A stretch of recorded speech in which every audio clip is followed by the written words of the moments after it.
Hello dear students, this is Bhagyashri Wankhede from Electronics and Telecommunication Department, NIT Polytechnic Nagpur. Welcomes you all for the lecture number 1 of the unit Sequential Logic Circuit from the subject Digital Technique. The course outcome means आप लोगों को पता है कि course outcome का मतलब क्या होता है। अभी हमारा 4th यूनिट चल रहा है और 4th यूनिट पढ़ने के बाद हम क्या करने के काबिल बन जाएगी।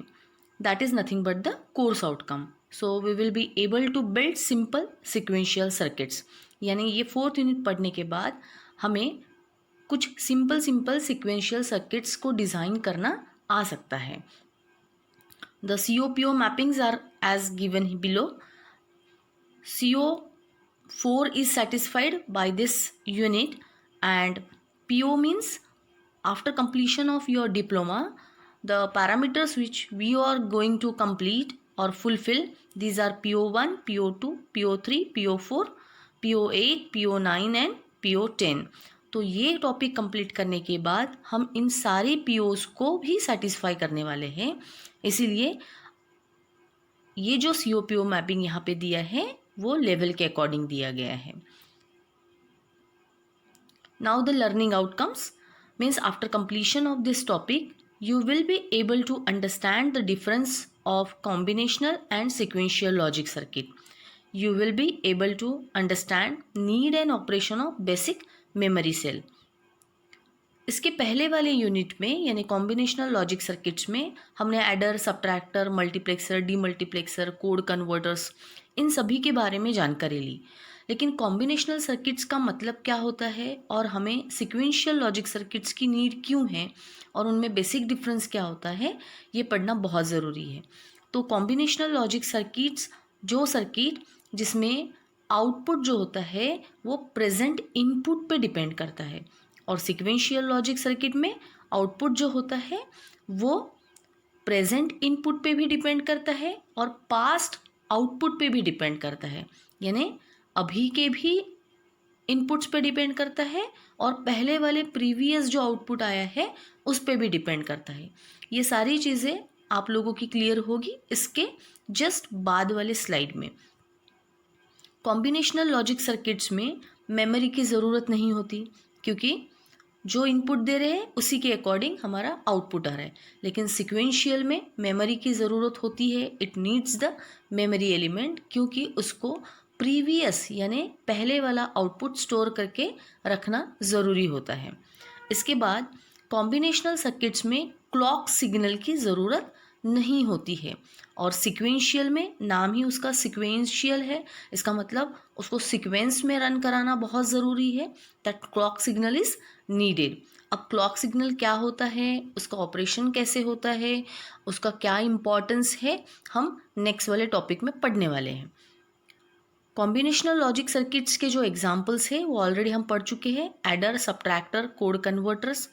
और सिक्वेंशियल लॉजिक सर्किट्स जो इस यूनिट में हम पढ़ने वाले हैं, these are flip flops, shift registers and counters. So student will see one by one कि सिक्वेंशियल लॉजिक सर्किट्स को पढ़ने के लिए बेसिक मेमोरी सेल को पढ़ना ज़रूरी है, वो हम देखेंगे। सो स्टूडेंट अभी हमने आप देखा कि कॉम्बिनेशनल लॉजिक सर्किट्स और सिक्वेंशियल लॉजिक सर्किट्स में क्या बेसिक डिफरेंस होता है। लेकिन ये डिफरेंस आपको और ज़्यादा क्लियर होगा जब हम कॉम्बिनेशनल की एक ब्लॉक डायग्राम देखेंगे और how to convert that combinational logic circuit into sequential. Combinational का मतलब क्या होता है कि एक ऐसा सर्किट जिसका आउटपुट सिर्फ प्रेजेंट इनपुट पे डिपेंड करता है। सपोज ये इनपुट है और ये हो गया आपका combinational logic circuit. Combinational logic circuit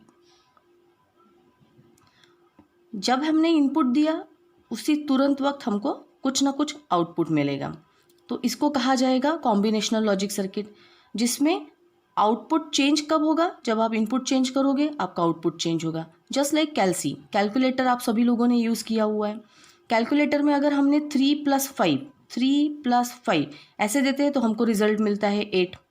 लेकिन इसके तुरंत बाद अगर मैंने इनपुट दिया 5+6 तो मुझे रिजल्ट क्या मिलना चाहिए, 11। तो इसका मतलब है कि ये जो अभी आया हुआ रिजल्ट है ये पहले वाले इनपुट पे भी डिपेंड नहीं करता और पहले वाले आउटपुट पे भी डिपेंड नहीं करता। ये अभी वाला जो आउटपुट है ये अभी वाले यानी प्रेजेंट स्टेट वाले इनपुट पे ही डिपेंड करता है। तो ऐसे जो सर्किट्स होते हैं जो प्रीवियस आउटपुट पे डिपेंड नहीं करते या प्रीवियस इनपुट पे डिपेंड नहीं करते, ऐसे ही सर्किट्स को हम कॉम्बिनेशनल लॉजिक सर्किट कहते हैं। लेकिन इसके एग्जैक्टली उल्टा ऐसे सर्किट्स जो प्रीवियस वाले रिजल्ट्स पे भी डिपेंड करते हैं और प्रीवियस वाले इनपुट पे भी डिपेंड करते हैं। इसका मतलब प्रीवियस वाला जो आउटपुट रहेगा उसको स्टोर करके रखना ज़रूरी है और उस स्टोर वाले एलिमेंट को हम कहते हैं, जो स्टोर करके रखता है उसे हम कहते हैं मेमोरी। और ये जो मेमोरी होती है ये वापस जब हम कॉम्बिनेशनल लॉजिक सर्किट में देंगे, यानी यही जो हमारा पहले वाला आउटपुट हम वापस कॉम्बिनेशनल लॉजिक सर्किट में देंगे और वापस इनपुट आएगा, तो इनके कॉम्बिनेशन से जो नया अभी आउटपुट जनरेट होगा that new circuit is known as sequential logic circuit. तो अभी आपको बेसिक डिफरेंस पता चल गया कि कॉम्बिनेशनल का मतलब जिसका आउटपुट उसी वक्त के इनपुट पर डिपेंड करता है, the output which is dependent on present input state। लेकिन sequential logic circuit का मतलब क्या है? The circuit whose output depends on present output as well as previous output and previous inputs also। So just like counter में देखिए, अगर simple एक example दे रही हूँ मैं काउंटर में कि हमको 1 से लेके 10 तक काउंट करना है। सो सपोज मैंने पहले 1 को भेजा, तो ये काउंटर का काम क्या होता है? दिस इज काउंटर का काम क्या होता है कि काउंटिंग करना कि मैंने कितने बार चीज़ों को भेजा है। तो सपोज मैंने 1 को भेजा तो काउंटर क्या शो करेगा? 1। लेकिन इसके तुरंत बाद और मैंने एक चीज़ भेज दी तो काउंटर का काउंटिंग कितना होना चाहिए? 2। इसका मतलब काउंटर क्या करता है, जो पहले वाला उसका आउटपुट आया था उसमें और एक ऐड कर देता है। तो अभी काउंटर कितना शो करेगा? 2। अगर मैंने फिर से एक चीज़ भेजी तो अभी टोटल मिला के कितनी चीज़ हो गई मेरी? 3। तो काउंटर ने क्या शो करना चाहिए? 3। तो काउंटर क्या करेगा? पहले वाला जो आउटपुट था उसका 2 उसमें और एक ऐड कर देगा, तो अभी काउंटर का वैल्यू कितना बन जाएगा? 3। इसका मतलब काउंटर प्रीवियस वाले आउटपुट को भी सेव करते जाता है और साथ में नए वाले इनपुट्स को भी ऐड करते जाता है। सो इसका मतलब प्रीवियस आउटपुट भी स्टोर करके रखना ज़रूरी है, तो उसके लिए मेमोरी की ज़रूरत होती है और यही सिक्वेंशियल लॉजिक सर्किट होता है जिसमें मेमोरी में हम प्रीवियस आउटपुट्स को स्टोर करके रखते हैं।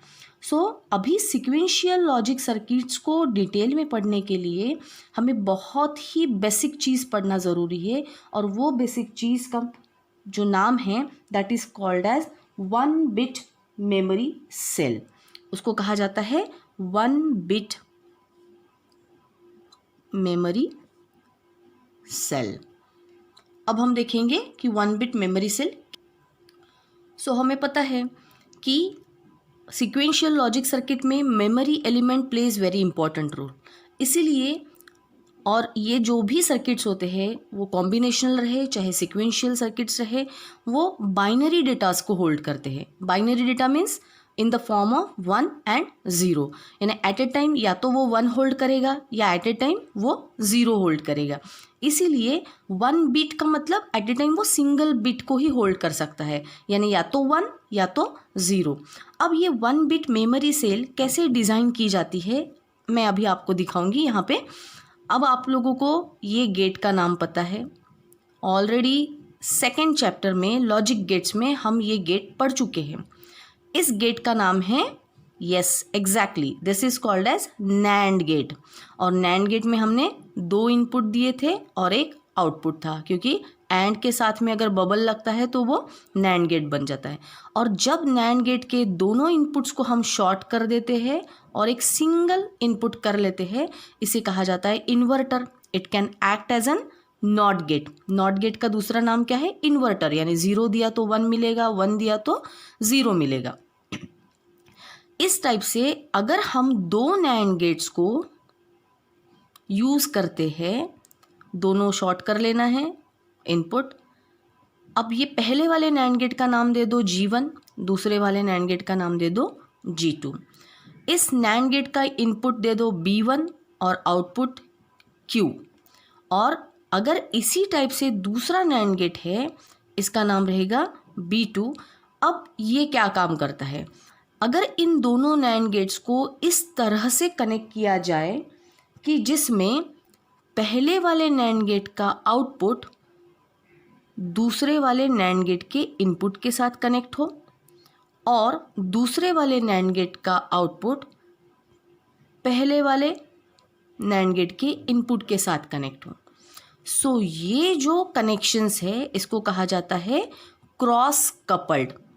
क्रॉस कपलिंग का मतलब output of first NAND gate is connected to the input of the second, output of second NAND gate is connected to the input of the first, इसलिए ये इसको कहा जाता है क्रॉस कपलिंग। सो और NAND gate दोनों input short होने की वजह से ये इन्वर्टर के जैसे एक्ट होगा, नॉट गेट के जैसे एक्ट होगा, इसीलिए इस कंप्लीट यूनिट को कहा जाता है क्रॉस कपल्ड इन्वर्टर और इसी को कहा जाता है 1 बिट मेमोरी सेल। अब इसको 1 बिट मेमोरी सेल क्यों कहा जाता है, कैसे ये 1 बिट को होल्ड करता है, ये हम देखेंगे। इस सर्किट की स्पेशलिटी ये होती है कि इसमें जो पहले वाले गेट का आउटपुट आता है, suppose that output is Q1, दूसरे वाले नैंड गेट का output is always opposite to this Q1। Opposite का मतलब अगर Q1 की वैल्यू 1 है तो इसकी वैल्यू हमेशा 0 आनी चाहिए, इसकी वैल्यू अगर 0 है तो इसकी वैल्यू हमेशा 1 आनी चाहिए। It is complement of each other. Complement का मतलब हमेशा एक दूसरे के उल्टा रिजल्ट आना चाहिए। सो इसका रिजल्ट अगर Q1 है तो इसका हमेशा रिजल्ट आएगा Q1 bar, that is complement of Q1। इसीलिए 1 बिट मेमोरी सेल को इसी प्रकार से दिखाया जाता है। अब हम देखेंगे कि कैसे ये 1 बिट को होल्ड करता है। अब हम एक चीज़ को अज्यूम करते हैं, इस 1 बिट मेमोरी सेल को समझने के लिए हम अजम्पशन में करते हैं कि सपोज Q1 की वैल्यू 1 है। Q1 की वैल्यू क्या है, 1।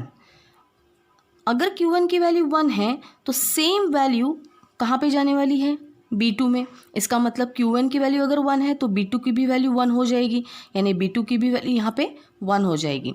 लेकिन 1 ये वैल्यू अगर ये inverter just like a not gate से अगर पास होती है तो इसका आउटपुट क्या मिलेगा हमको, यहाँ पे 0। इसका मतलब Q1 बार की वैल्यू क्या मिलेगी, 0 मिलेगी। अब आप देख रहे हो यहाँ पे कि these two are complement of each other. इसकी वैल्यू अगर 1 आई तो इसकी वैल्यू हमेशा 0 आएगी। अगर हमने Q1 की वैल्यू 1 अज्यूम किया है तो ये सेम 1 यहाँ से यहाँ जाएगा, B2 की भी वैल्यू 1 हो जाएगी। B2 की वैल्यू ये नैंड गेट से यानी नॉट गेट से जाएगा, इन्वर्टर से जाएगा तो इसकी वैल्यू 0 हो जाएगी। सेम ये 0 वैल्यू किसकी बनेगी अभी, B1 की, क्योंकि ये same output is given as a input, तो B1 की वैल्यू कितनी बन जाएगी, 0। और B1 की वैल्यू अगर 0 बन गई तो ये 0 वैल्यू इस इन्वर्टर से पास होने के बाद वापस कितना आएगा, 1। यानी Q1 की वैल्यू हमेशा के लिए 1 रहेगा। फिर से ये 1 यहाँ पे जाएगा, ये 1 का 0 होगा, ये 0 यहाँ पे जाएगा। इसका मतलब Q1 की वैल्यू हमेशा भी 1 रहेगी और Q बार की वैल्यू हमेशा 0 रहेगी। तो इस कंडीशन को कहा जाता है सेट कंडीशन। सेट कंडीशन का मतलब या सेट स्टेट का मतलब क्या होता है कि Q की वैल्यू यानी एक्चुअल जो हमारा आउटपुट है Q1 इज इक्वल टू 1 और Q bar is equal to 0। तो ये कंडीशन को कहा जाता है सेट कंडीशन। अब इसके एग्जैक्टली उल्टा कंडीशन हम चेक करते हैं। सपोज Q1 की वैल्यू है 0, Q1 की वैल्यू हमने 0 कंसिडर की, तो ये 0 होने की वजह से क्या हो जाएगा, Q1 की वैल्यू अगर 0 है तो B2 की भी वैल्यू क्या बन जाएगी अभी यहाँ पे 0, तो B2 भी बन जाएगा 0। जैसे ही B2 0 बन जाएगा, ये इन्वर्टर से पास होगा तो Q1 की वैल्यू क्या बन जाएगी हमारी अभी नई वाली वैल्यू 1 बन जाएगी।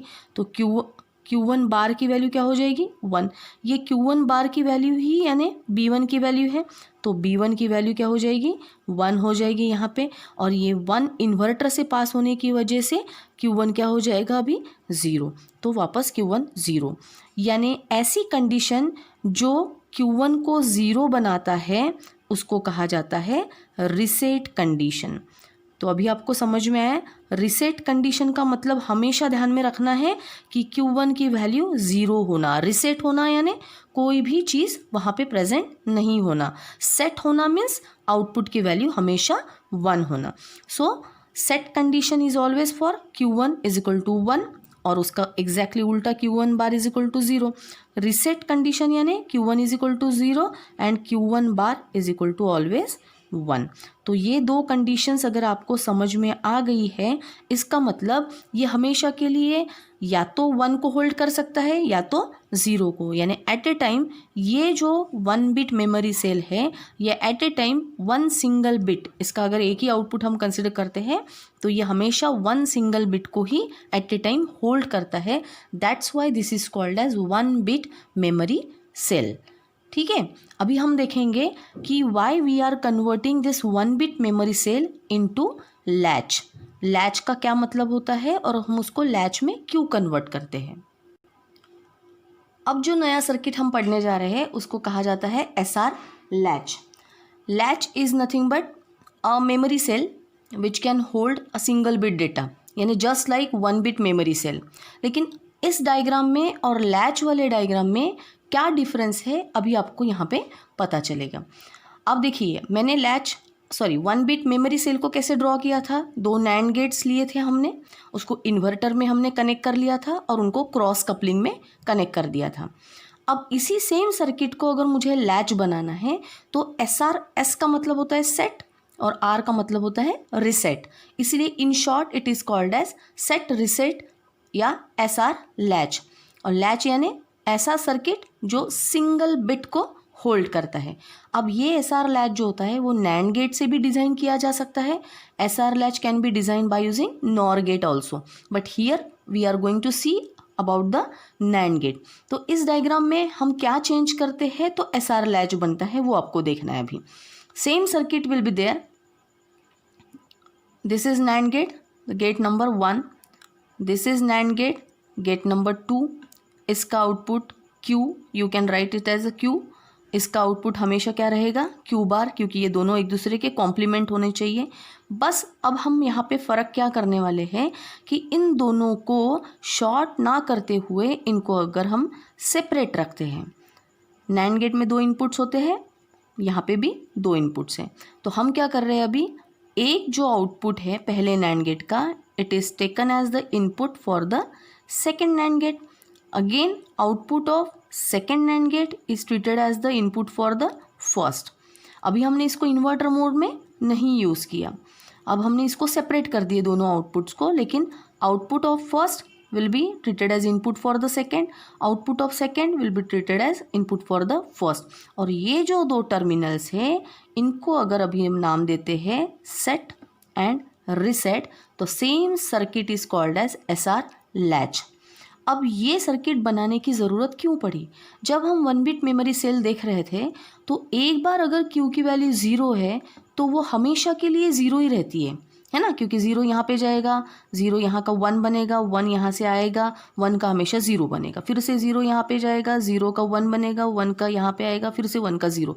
यानी जितनी देर के लिए हम इस सर्किट को रन करेंगे उतनी देर के लिए जो वैल्यू पहले हमने अज्यूम की थी Q1 की, वो सेम वैल्यू हमेशा के लिए रहेगी। लेकिन हमेशा हमारी सर्किट की रिक्वायरमेंट ऐसी नहीं रहती है, हमें हमेशा आउटपुट को चेंज करना होता है ना। तो आउटपुट को चेंज करने के लिए अगर हम इनपुट को चेंज करते हैं तो ऑटोमेटिकली आउटपुट में चेंजेस होने चाहिए। तो इसीलिए SR लैच बनाया गया है, जो कि एक ऐसा सर्किट है जिसमें आउटपुट की वैल्यू हम चेंज कर सकते हैं if we change the value of the input. यानी इनपुट को चेंज करते बराबर हम आउटपुट का स्टेट चेंज कर सकते हैं। It is also a memory circuit, memory ही है, 1 बिट ही वो होल्ड करता है, लेकिन Q की वैल्यू अगर 0 है तो हमें उसको अगर 1 बनाना है तो हमें इनपुट में क्या चेंजेस करने पड़ेंगे, ये इसके लिए जो सर्किट बनाया गया है that is called as SR latch. तो SR लैच का वर्किंग समझने के लिए सबसे पहले हम क्या कर रहे हैं, SR लैच का ट्रुथ टेबल ड्रॉ करते हैं। ट्रुथ टेबल, ये वर्ड आप लोगों को सबसे पहले पता चला लॉजिक गेट्स में, ऑलरेडी हम ये चीज़ों को पढ़ चुके हैं।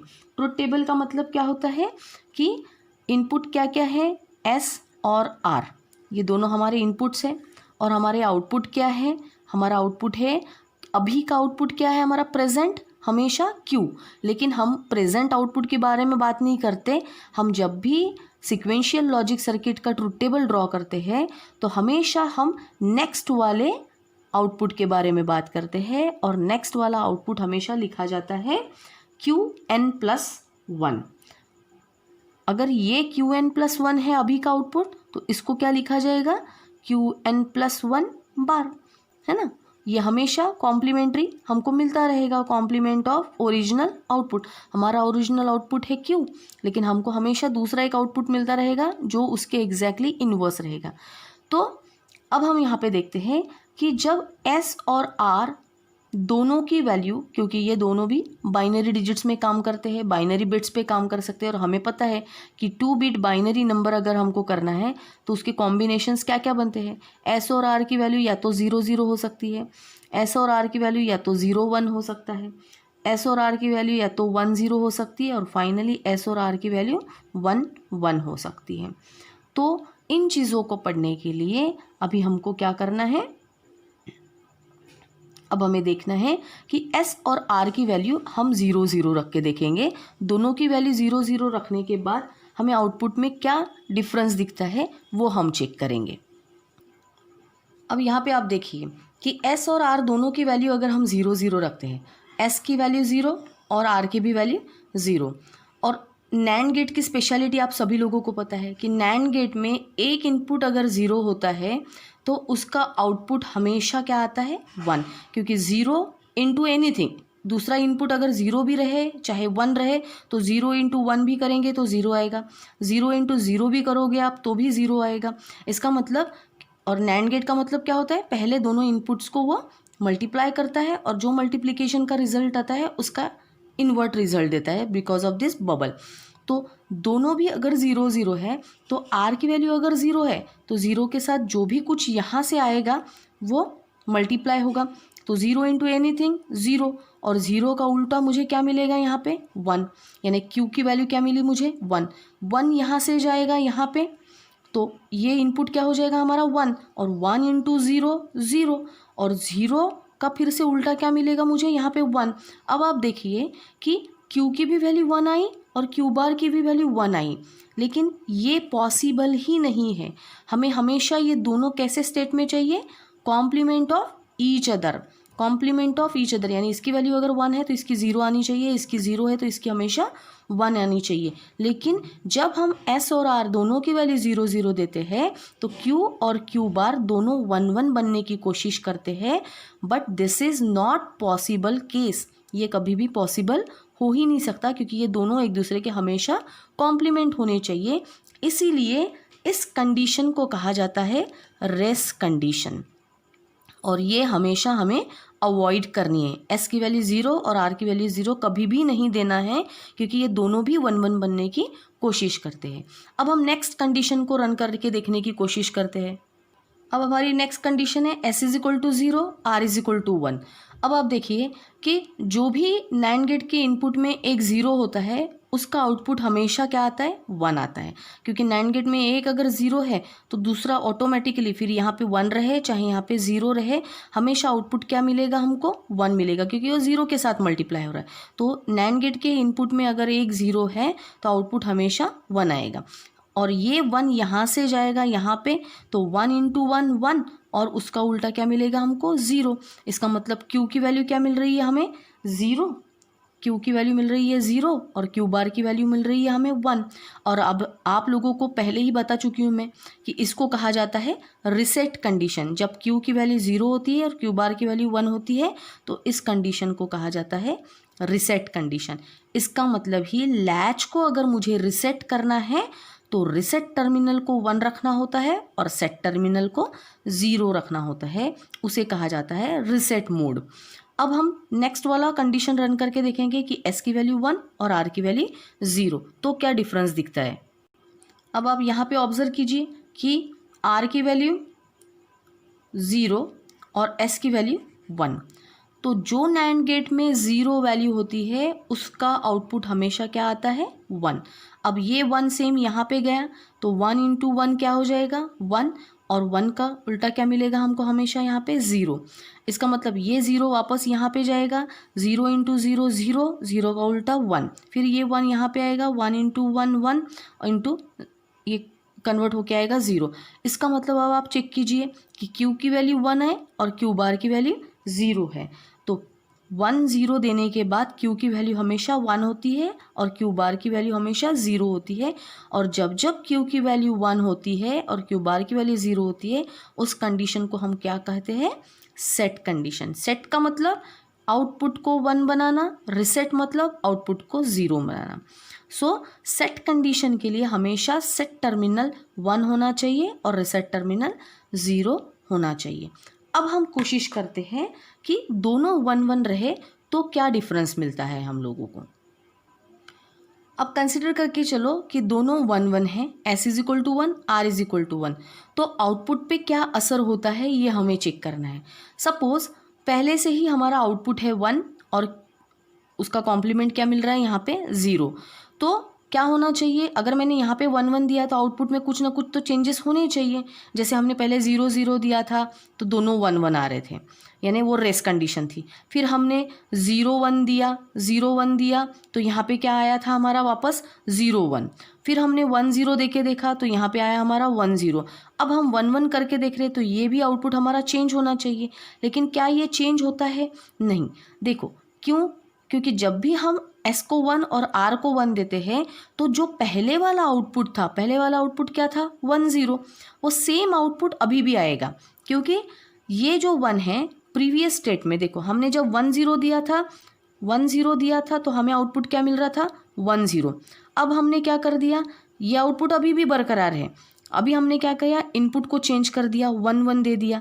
तो इनपुट को चेंज करने के बाद आउटपुट चेंज होना चाहिए, तो हम चेक करते हैं कि आउटपुट चेक हो रहा है कि नहीं। तो पहले वाला आउटपुट क्या था? 1। ये 1 यहाँ से जाएगा, इस 1 के साथ मल्टीप्लाई होगा, 1 इंटू 1 1, 1 का उल्टा क्या मिला? 0। फिर ये 0 गया यहाँ पे, 0 इंटू 1 क्या हो जाएगा? 0, 0 का उल्टा 1, यानी पहले वाले आउटपुट में कुछ भी चेंज नहीं हुआ। जो पहला था 1 0 वो सेम एज इट इज़ अभी भी आया हुआ है। इसका मतलब इनपुट में 1 1 देने के बाद आउटपुट में कुछ भी चेंज नहीं होता, जो पहले वाला था वही बाद में आता है। इसीलिए 1 1 वाले कंडीशन को कहा जाता है नो चेंज। और नो चेंज का मतलब क्या है कि Qn+1 की वैल्यू क्या आएगी? उसके पहले वाला स्टेट ही आएगा। ये नेक्स्ट वाला स्टेट होता है Qn+1 यानी नेक्स्ट स्टेट। तो नेक्स्ट स्टेट में भी पहले वाले स्टेट का रिजल्ट मिलेगा और पहले वाले स्टेट को क्या कहा जाता है? Qn। तो Qn बार की जगह पे हमको क्या मिलेगा? Qn+1 बार की जगह पे हमको मिलेगा Qn बार, और इसको कहा जाता है नो चेंज केस। तो अभी आपको पता चला कि what is the meaning of sequential logic circuit, what is 1 bit memory cell, how we can convert this 1 bit memory cell into SR latch, और SR latch का यूज़ और उसका मीनिंग क्या होता है। तो ये आपको अंडरस्टैंड करना है, क्योंकि इसी पूरे सर्किट पे बाकी के पूरे 12 सर्किट्स हमारे डिपेंड करते हैं। I hope students you understand the basic difference between combinational and sequential logic circuits from this topic. We understand, we came to know about the 1 bit memory cell and its working and its use. We have also studied the SR latch using NAND gate and its working. So I hope you enjoyed the lecture, and thank you for watching this video carefully. Thank you so much. In the next lecture, we will continue with triggering methods.